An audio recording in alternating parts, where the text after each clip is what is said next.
জলপরি ও কাটুরের গল্প। ছোট বাচ্চাদের শোনান, বাচ্চাদের ব্রেন বিকশিত হবে। নদীর ধারে এক কাঠুরি কাঠ কাটতে গিয়েছিল। কাঠুরি ছিল খুবই গরিব। সে কাঠ কাটতে কাটতে খুবই ক্লান্ত হয়ে যায়। হঠাৎ করে তার হাত থেকে কুড়ুলটি নদীতে পড়ে যায়।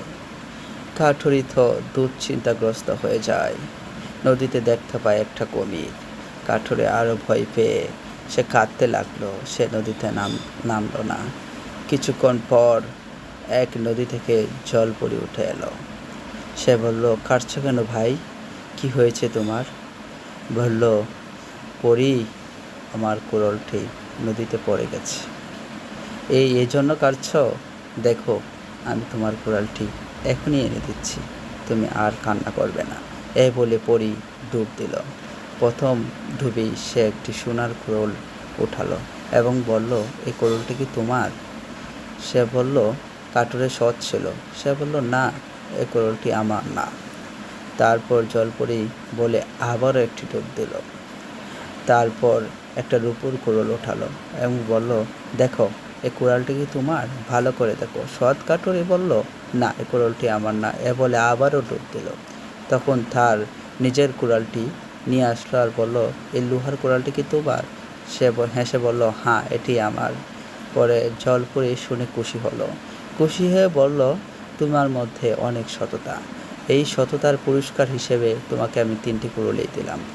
এ বলে জলপরি নদীর দিকে ফিরে গেল এবং ডুব দিল।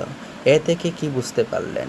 বাচ্চাদেরকে সততা শিখান, নিজে সৎ থাকুন, সততার পুরস্কার আল্লাহ তাআলা দেবেন। আপনারা সততার মাধ্যমে নিজের উপার্জন করুন, হালাল পথ অর্জন করুন। বাচ্চাদেরকে এরকম সততামূলক গল্প শোনালে ভালো লাগবে। তারপর এই অবস্থানটুকু দেখে আরেক বন্ড কাঠুরে এসে নদীর ধারে তার নিজের কুড়ুলটি ইচ্ছা করে নদীতে ফেলে দিল। তারপর কাঁদতে লাগলো আর জলপরি এসে তার আগের মতোই তার কুড়ালটি তোলার আগেই সোনার কুড়ালটি উঠিয়ে বলল, এটা কি তোমার?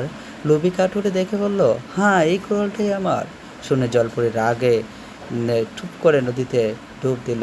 আর সন্ধান মিলল না। সে আর আসলো না, কারণ সে ছিল লোভী। তার লোভে পাপে মৃত্যু। লোভের কারণে তার পূর্বের কুড়ালটুকু হারিয়েছে। তাই লোভ